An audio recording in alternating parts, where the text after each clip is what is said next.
Hey, Dan here, back again at long last for another video. I know it's been quite a while since my last one. Things have been a bit hectic recently, but I've got a few hours now on a Sunday afternoon, a nice chilled beer in hand. So I thought it would be a good time to sit down and do a video that a few people have requested actually. Since doing my videos earlier on in the year on my 2011 Amiga setup, including my Amiga 1200 behind me, that I think is currently logged into IRC, if I'm not mistaken. There we go. But there was a machine lurking in the background on a few of my videos that I hadn't really paid much attention to, but it turns out it's actually a point of interest for a few of my subscribers. So I had a few requests through private message asking if I'd take a little bit more of an in-depth look at the Amiga CD32 console. Now, this is a machine that I'm talking about. We'll have a little bit of a closer look at it in a second, but first of all, I thought I'd give you a little bit of background on the Amiga CD32. It's a console that is kind of forgotten by the rest of the world, really, outside of the Commodore and Amiga communities.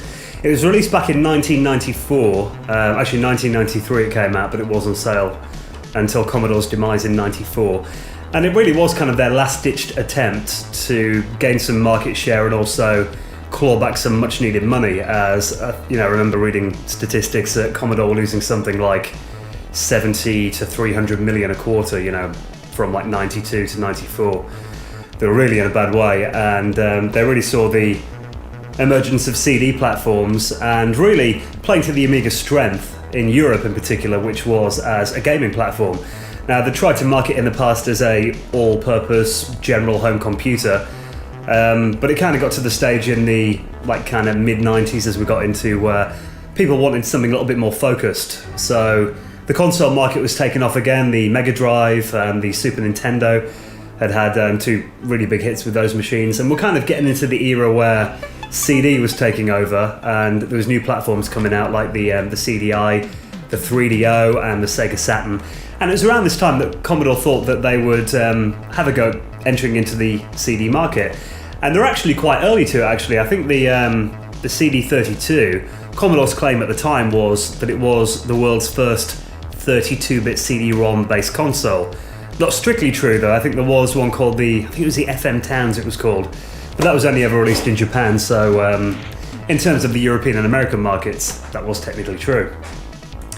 Now, a few obstacles were hit. I believe one of the biggest ones, it was probably the demise of not only this machine but the company as well, was the fact that I don't believe it ever got a full, widespread release in America.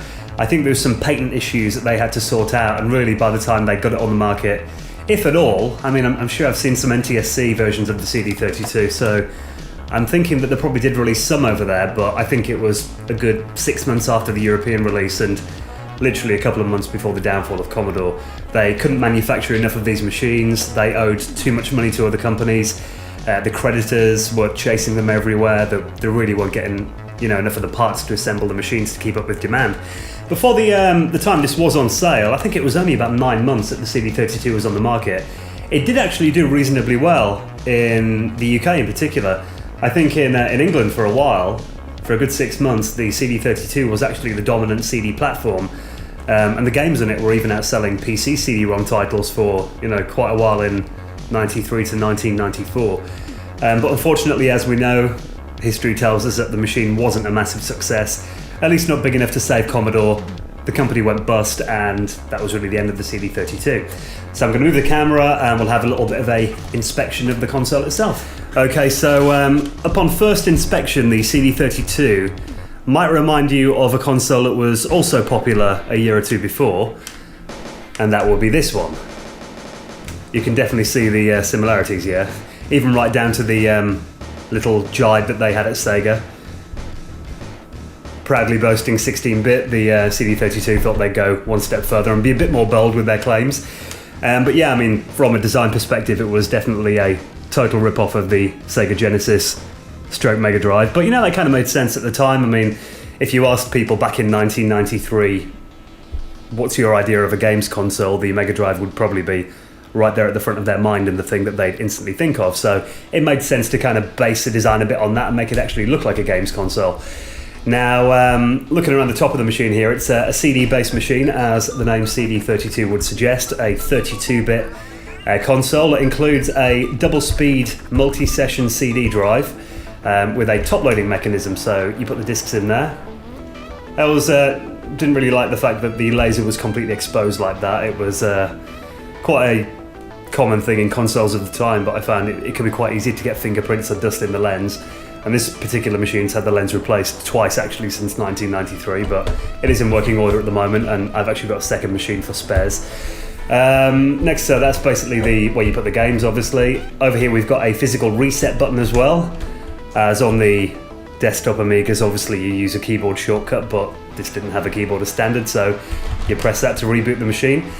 Two LEDs here. We've got the power light and the disk drive indicator there. They're the same lights that you find on an Amiga 500 or a 1200. A volume control here that controls the volume of the headphone jack that we've got here too. Now on the front of the machine there's nothing at all there, so if we look onto the side of it, you'll find also the side of it is empty too. The interesting stuff lies around the back. Now we've got an expansion port that's covered up here, but if I was to undo the screw, you'd basically just see an edge connector there. That originally was designed to accept a full motion video cartridge, which was released onto the market. You know, around this time, early 90s, people were saying that full motion video would be the next big thing. It was before we got DVD and MPEG and everything, so it kind of did make sense that, you know, they'd release that, but not really any games at all took advantage of it, if I remember rightly. More interesting use, this came later though, after Commodore's days, originally starting with an expansion called the SX1, which was basically a big block that would sit on the back of the machine, but it would give it all of these standard Amiga ports, including serial, parallel, RGB video out, floppy disk drive adapter on there too, so you could transform this into basically an Amiga 1200. However, it was a bit of a kludge and it did look a mess, and it suffered from the dreaded wobble, so if you knocked your machine the connector could come a bit loose. A nicer expansion came out a couple of years after in about 1995 that was called the SX32 and then the SX32 Pro, which plugged into this port here, but because you've got quite a big gap at the top, it actually was contained internally. I believe to fit it you had to open the CD32, but then you could, you know, basically have the whole expansion located in the top of here. So then you get the ports on here, you get your parallel serial, your Amiga disk drive, and there could also be a hard disk included in it as well, so it's a very nice expansion.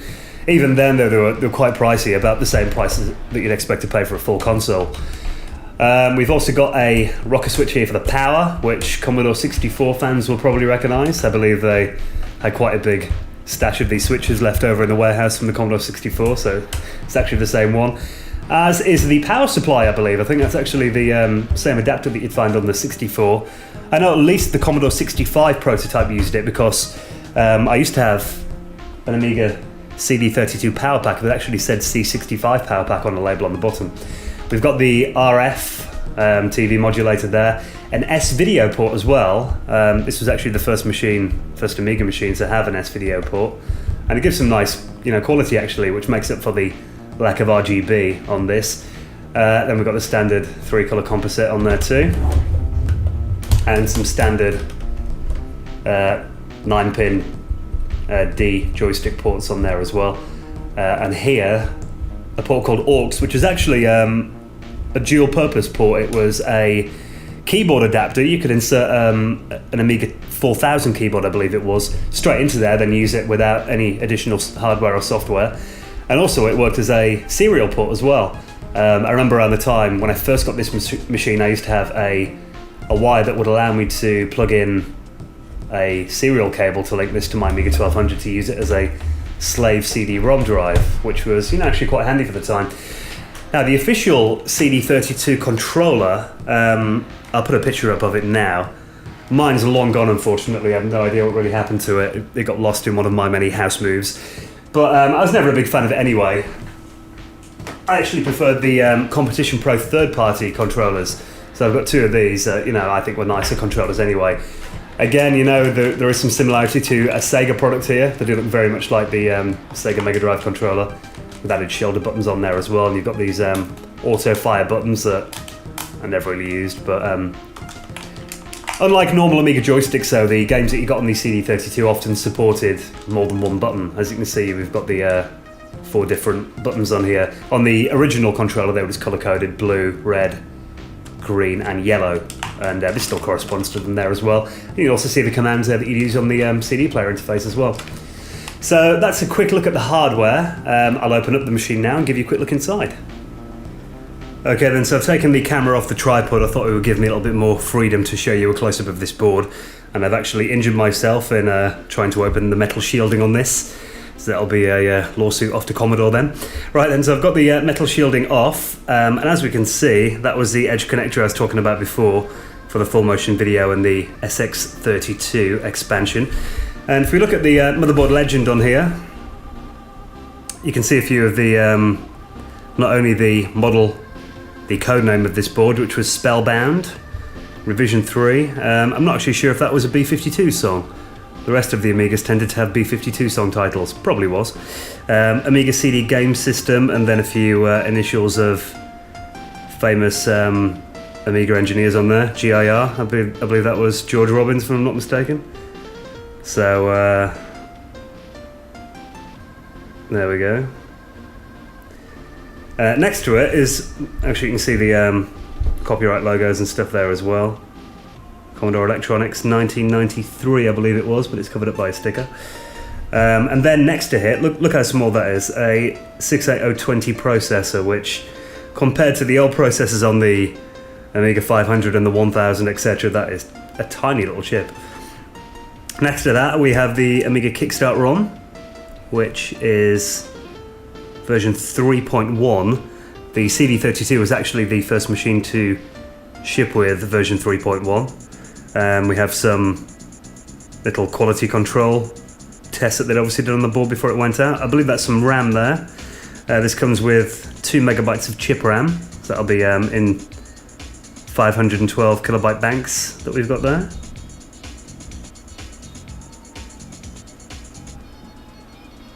What would that chip be then?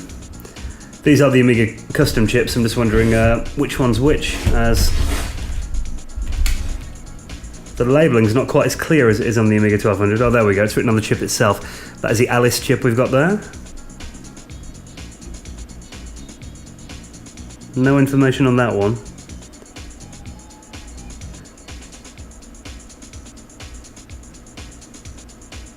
The CD-ROM connector that goes in there, so you plug the CD drive into that. It's a custom interface, not SCSI or IDE or anything like that. That's where you connect the LEDs to it. The ports that we have here as well, you can see them from the inside. And one of the more interesting features of the CD32 was it's got an email, was the inclusion of this chip here, the Akiko chip, which at the time was designed to allow what was called chunky to planar conversion. Basically, they thought it would allow, you know, games to convert on the fly chunky bitmaps into planar, which would make stuff like first-person shooters a bit smoother. Although, as far as I'm aware, I think there was only 1 or 2 games, if that actually took advantage of this chip. Although in hindsight, there have been a few tests done on forums, and people have compiled software and put basically a stock Amiga CD32 up against a 68030 Amiga 1200 and performed a few tests using the Akiko chip, and actually I believe it outperformed them. So there obviously was some advantages to having this on board, despite the bad reputation that it's got and the fact that, you know, virtually no software used it, so it kind of became a bit redundant in the end. But I can kind of see at the time why they did it. It probably did have its uses in the minds of the Commodore engineers. So there you go, it's a quick look at the circuit board on the Amiga CD32. Now let's get it put back together and I'll fire the machine up. Right then, I've hooked my Amiga CD32 up to the monitor that I normally use for my PC, which is a Samsung SyncMaster 24-inch LCD TV. Very nice set actually, it's got inputs for pretty much everything from SCART to RGB to composite and also S-Video as well, which gives the best signal quality from the CD32. And as you can tell from looking at the front of the machine, I've jacked in a mini jack directly to the Logitech speakers that I've got either side of the TV as well, so we can experience the full stereo sound of the machine. Now I've turned the lights off in the room to give you a clear view of the screen. And if I turn the CD32 on, you'll see the quite unique introduction screen, complete with cheesy fanfare.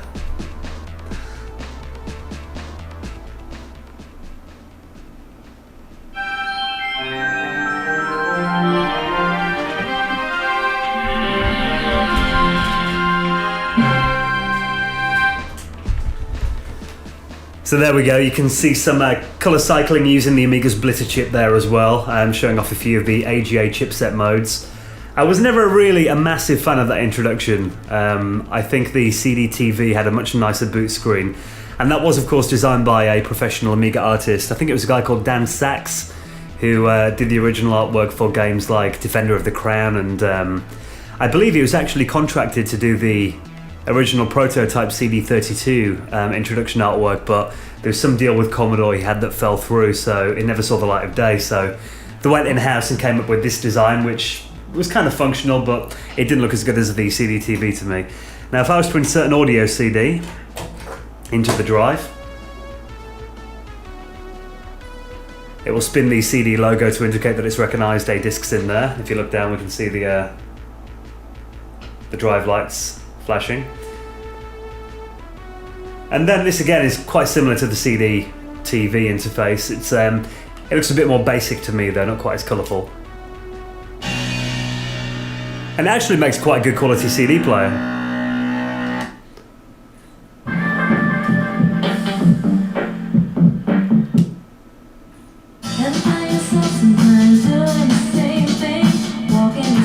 Back when I first got my CD32, it was really my only CD player for quite a while. So, you know, if you're looking for a good quality CD player back then to hook up to a hi-fi, you definitely get some good quality out of the CD32. Now, there were lots of people that claimed that the CD32 literally just got Amiga 500 ports with a few extra colours, which wasn't exactly the case. There were some quite impressive demos on it, including this one that was played in a few of the shops at the time. Now it was a game by Psygnosis that, although it was actually a pretty boring game, the graphics and introduction were quite impressive at the time. It was originally slated to be a CD-TV title, but then the CD32 got announced, and due to a few delays it ended up coming out on the CD32 instead. I am of course talking about Microcosm.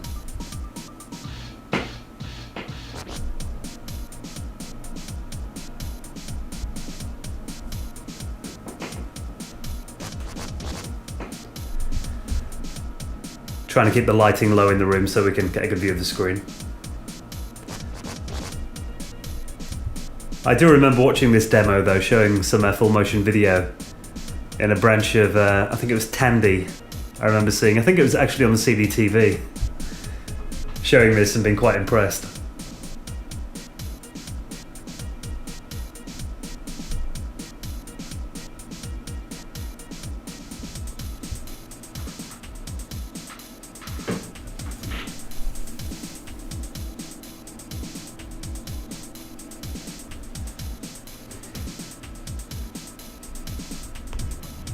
So there's no sound coming through in this demo. I can't remember whether it originally had any, but as you can see, it does take advantage of the CD format to give some quite impressive rendered graphics here.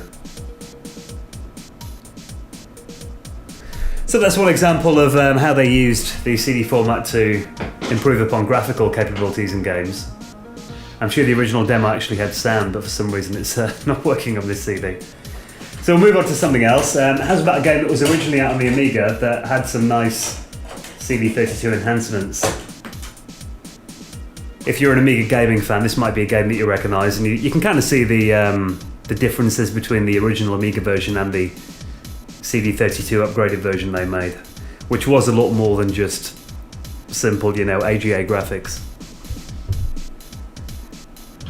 Welcome, gamesters, to Chuck Rock 2, Son of Chuck. You'll remember that in our last exciting adventure, Chuck Rock defeated the evil Gary Gritter and his despicable dinosaur.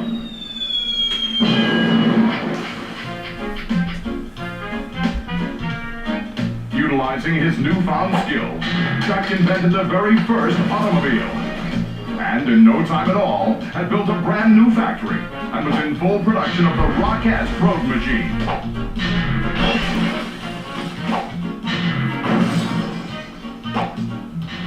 Business was booming. Now this demo here is obviously using the animation effects of the Amiga, using the CD format to give us a lot longer than we normally get off a floppy disk, but also using these CD audio tracks for full digitized sound as well. Beautiful wife, Ophelia.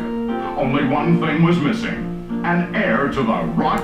So if we skip that intro, then when you get past that, I mean, the game itself is pretty much identical to the Amiga 1200 version.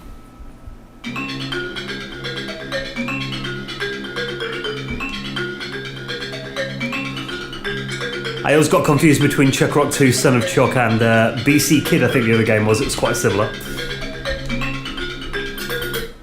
So when we're in game, I mean, you know, you're not really looking at much differences between the A1200 and CD32 version, apart from the CD audio soundtrack that I think was included.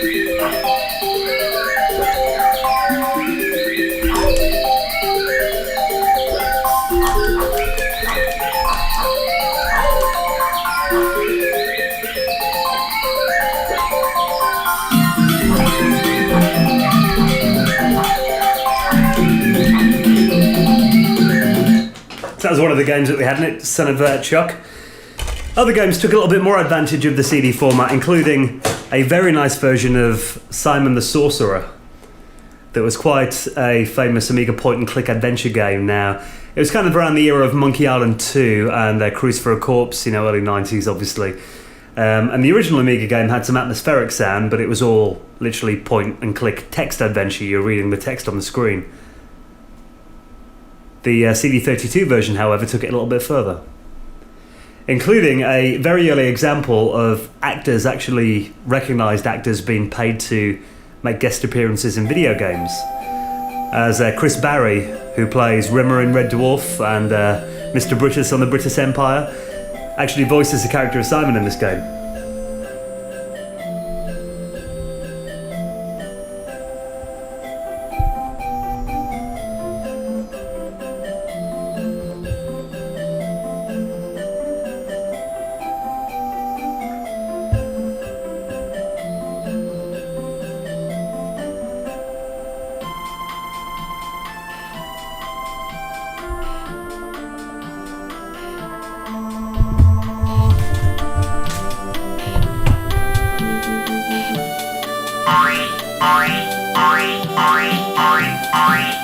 For my first trick, pulling the dog out of the hat.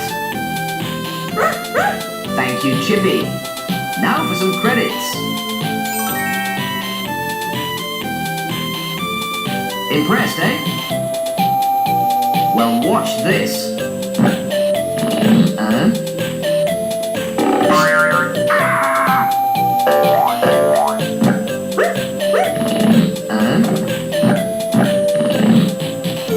Let me try that again.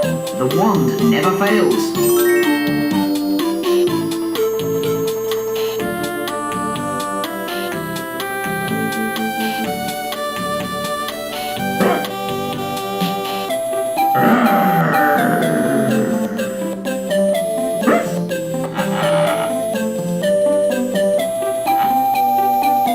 This homework is really bugging me. I think I'll find the dog and put it in the dryer again.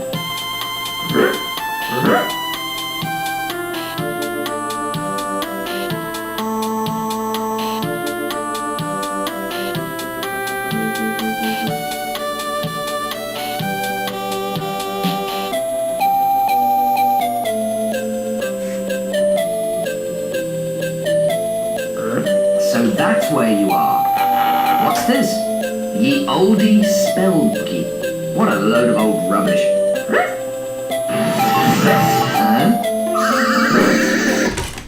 And other games that were big hits on the Amiga, such as Soccer Kid, also got some nice enhancements on the CD32.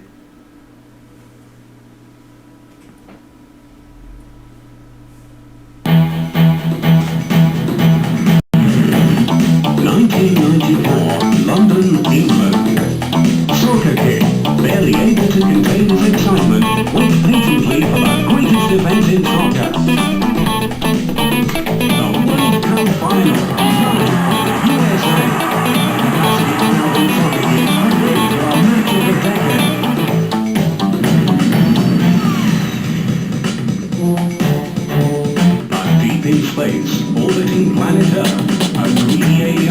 that is watching the World Cup for more sinister reasons.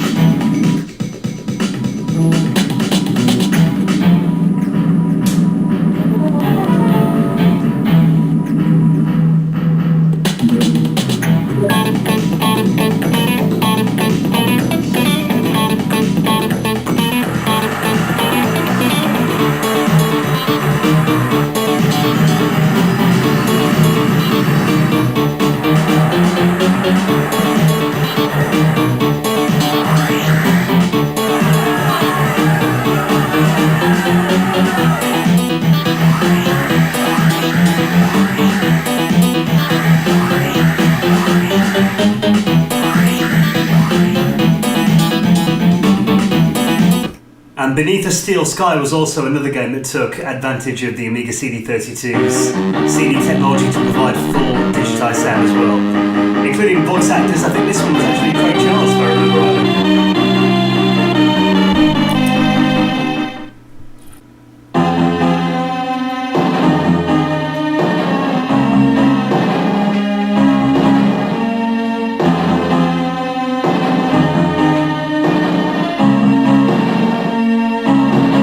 This was another very popular Amiga game.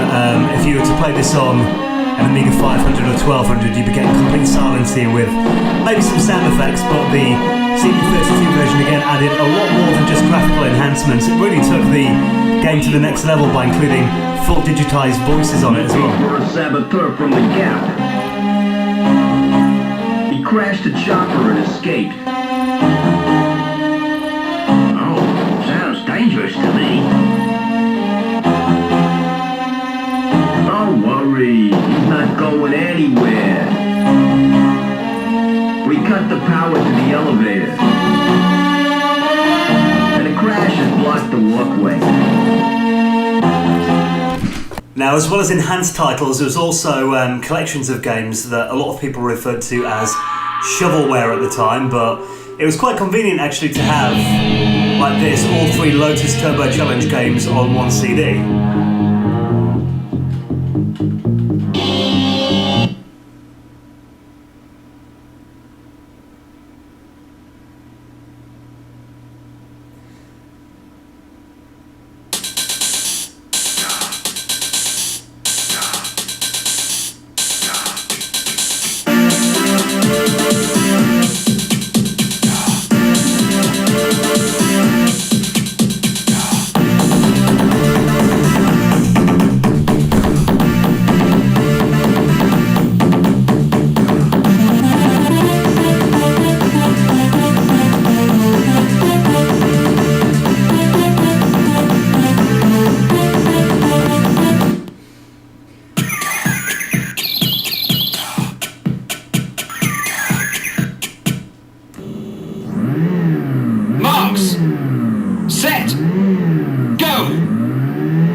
As you can see, there's really no difference to the Amiga 500 version, just simply, taking advantage of the extra storage to give you 3 games on one disc rather than having them all spread out, really.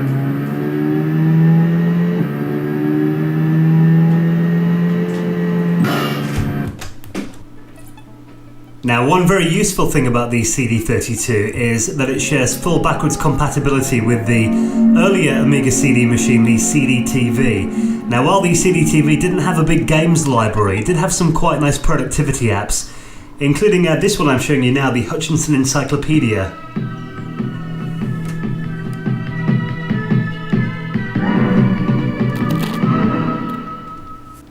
Hello and welcome to the Hutchinson Multimedia Encyclopedia, the world's first interactive encyclopedia for television. During the next 3 minutes, we're going to introduce you to your new encyclopedia and briefly explain how all the features work. So sit back, listen carefully, and watch. You can view this introduction again if there's anything you're unsure about. There's also additional help and instructions available on the disc when it's in use. At any time, you can leave this guided tour and go to the main system menu by pressing button A. The Hutchinson Multimedia Encyclopedia contains over 25,000 articles from the oldest and most respected British single-volume encyclopedia, the Hutchinson Encyclopedia, which has been in print now for over 40 years.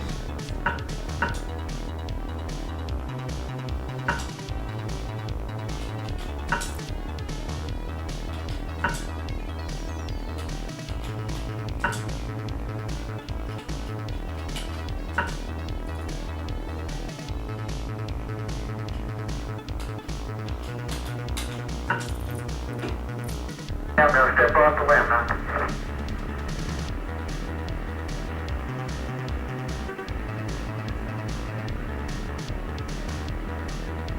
That's one small step for man, one giant leap for mankind. As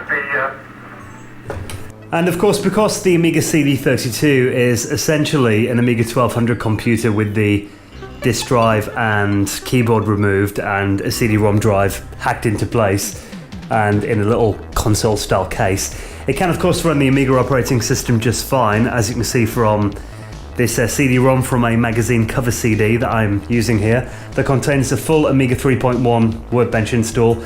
And by the way, just to let you know, if anyone ever claims that the PlayStation 3 is the first console to include a web browser, they're quite mistaken. As you can see here, the Amiga CD32 from 1993 runs that web browser just fine, so there you go.